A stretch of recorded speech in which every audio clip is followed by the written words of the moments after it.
How about that move by Jacques Villeneuve? Now, a lot of things happening to your guys. Now you're back up front. How concerned are you about that smoke under heavy braking? Yeah, we got into, I think, the 21 car when they spun, and we needed to get a good look at it. Thankfully, you guys showed us that, but it does have a rub under heavy braking. Got about 10 laps to go here, so we're gonna pray it makes it. I don't think there's really any concerns. It's under heavy braking, so it should clearance itself here. I heard Jacques tell you a moment ago he thought it was getting less in that last lap as he went by. Yeah, as the lap went on, he thought it was getting less, so that means it's starting to clearance itself, and we just hope the tire makes it through the end of the race. Are you surprised the 60 guys came over a moment ago and told you it's rubbing really, really bad? Oh, not at all.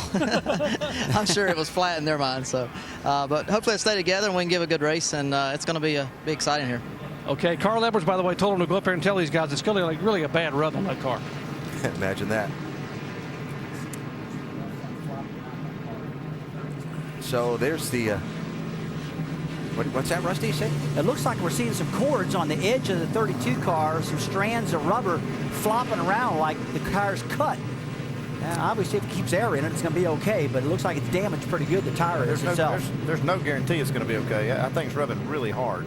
And we've seen a lot, Andy, this year when cars touch, especially the left rears in the oval track races, it seems like they're always getting cut down, and he just got hammered in the left front. The crew chief, he has to be optimistic because he can't pull him in and pit now. He might as well just, give it up. But he's going to leave it out there and gamble that it'll hold. And Trent talked about this thing at clearance itself. I mean, that does happen a lot. A lot of times when you dive down in there and that tire goes up and hits that metal, it'll just knock it right out of the way. And if it doesn't, it usually cuts the tire. Yeah, more times than not, this will cause a flat tire. Look at all the gravel down there. You can see right here where he goes down in the corner and just smokes like crazy. I thought he was sliding the left front, or yeah, sliding the wheel, but it's just that tire rub that was causing all the smoke. Yeah, I actually thought that he overcooked it and locked the tire up, but you're right, it wasn't. Man, what a move he made to get the lead, though. Holy cow. That was something.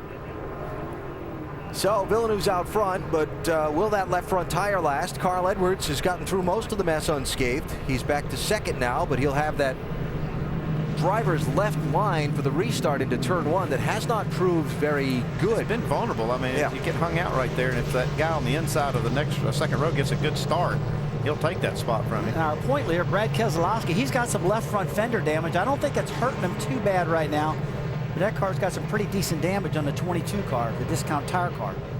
And you can see it from here, how much that fender's all wrinkled in, the hood's crinkled up.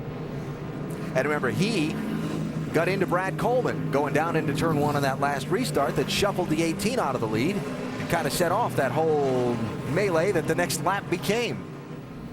It's definitely been bumper cars. I mean, one car hits another, knocks him into another. Coleman been shuffled all the way back to 10th spot now. He was leading on the last restart. Doc?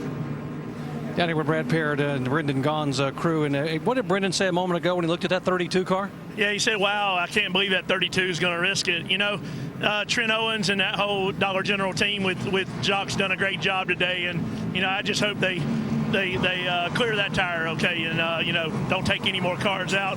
There's a lot of damage with the 98 and the 22 behind us, I see. And, they knock each other out of the way and stuff. But, we just don't want to be the accident that somebody gets over aggressive and everything. Everybody's aggressive at the end of these races, and South Point Toyota Camry's been doing great today. The pit crew's been awesome. We only made two pit stops, but can't thank Jason Stockert and our whole team back at the shop.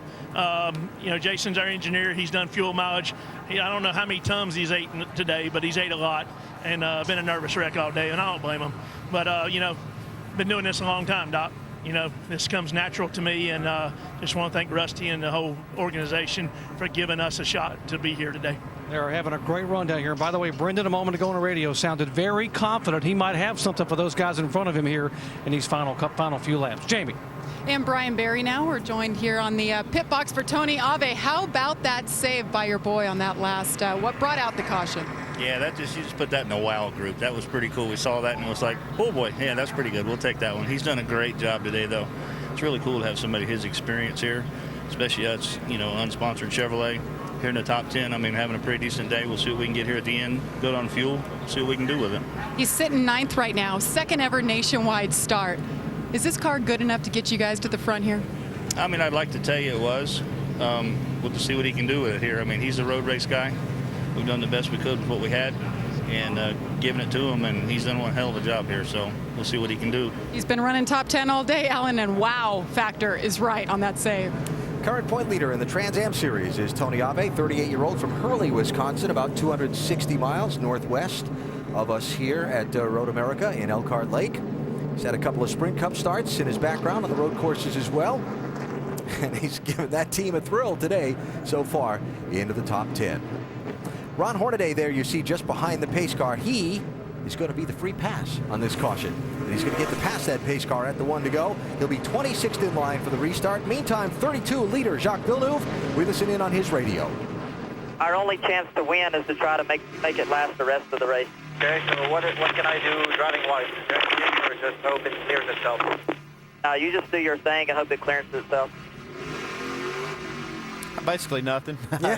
Just hang on to it, do what you can do, try to win this thing, and if it holds up, it holds, and if it doesn't, it doesn't. At least he didn't tell him just cross your fingers. Well, basically that's what he told him. Yeah, you just hope that the tire doesn't fail in a critical spot, a right hander like the kink. We all talk about the kink, how that can be a problem. If you lose a tire there, you'll have a big wreck. If you have it in the carousel, you'll probably just slide off and it'll be okay. Yeah. Been quite the adventurous day for the former Formula One champion, Jacques Villeneuve. Starting this race on the outside of the front row.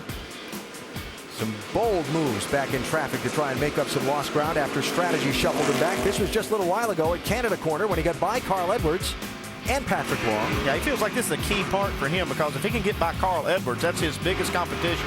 Feels like he can pass the rest of these cars. Carl, on the other hand, was going to be very hard to pass. Then he got some damage when Paul Menard bumped him out of the way.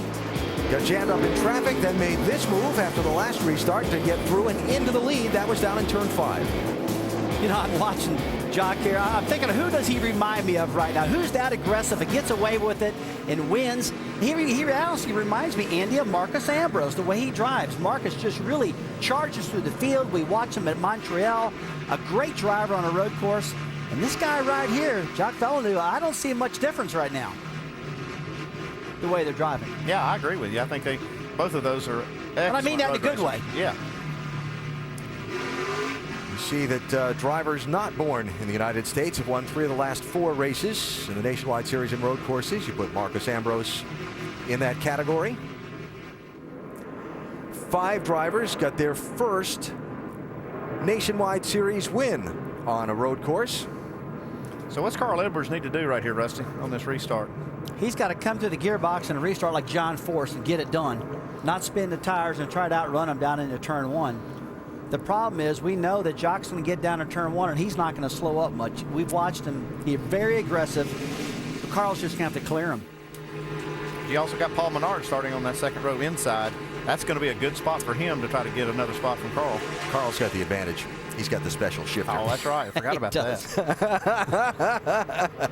Doc.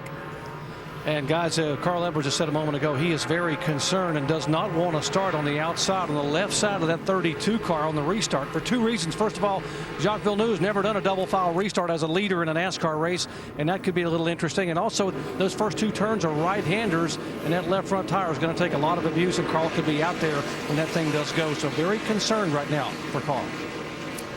Well, we'll see. I don't know that we've seen the last of the caution flag with 9 laps to go as they take the green here, but it's Villeneuve to the inside, Edwards to driver's left, the outside going to turn 1. We come to the restart, 9 laps to go. After all we've seen so far, what's going to happen next? Can I close my eyes and open it back up on turn 3? It's all the fun. Oh, Jock got him on the restart. Came to the gearbox a lot better, but Carl's on the inside now. That's where he needs to be. Little crossover. Is he going to be able to outbrake him? He's going to try. He's got him. If he doesn't overshoot it. How about that? Oh, man. Clear. All clear. That's what he needed. Oh, another crossover now. Oh. Defensive line into turn 3 for Edwards.